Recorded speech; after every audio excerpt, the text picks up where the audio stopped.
When you think about attachment styles and how they show up at work, how does this define what you would call good leadership? How do leaders need to bring in attachment theory into their leadership? I think it's important to be self-aware.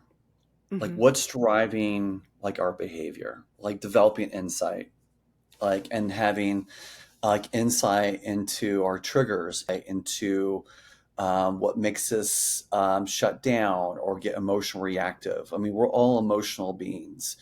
And I think, like I said, that knowing your attachment style is a really good place to start into developing insight into your anxiety or what makes you overwhelmed or what are your triggers. Because once Hmm. again, work is such an interpersonal process, and work is going to pull out your patterns. Like your book talks about the family system, like Yep. understanding your family system, and a work is a system. It's like a little family system. You got people that might be the dad or the mom or the siblings, like in that. And I Yes. could tell you stories where, like, I was at work, me and my we were both directors, and my boss, like my head, like we had like a director we're reporting to, and we were like the siblings, and he was like the dad. And it was like Hmm. interesting where the patterns played out, where I was the bad kid and he was the good kid. And so like, and it made him look like the good kid more, and he got more attention and more accolades from the boss. And so we talked about that pattern quite a bit.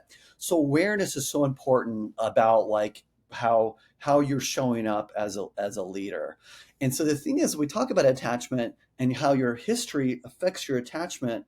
You're not set in stone. Like Mm. you can be a Hmm. preoccupied like boss or director or a CEO, but you can show up securely. And so the so important part is really to understand where, okay, this is my pattern and this is my anxiety, but then how do I show up securely? And so the key is to like, I think the hardest struggle is knowing what a secure supervisor looks like. What are those patterns? And so I think being aware of Hmm. like your trigger points, what's going to trigger your attachment anxiety, and then able to when you have that when you start experiencing that, is know how to actually respond securely. So those are the steps. A, being aware of your attachment style, and then knowing what a secure boss or a secure follower or a secure supervisor looks like in work shows up can be kind of would help you maybe be more effective as a leader.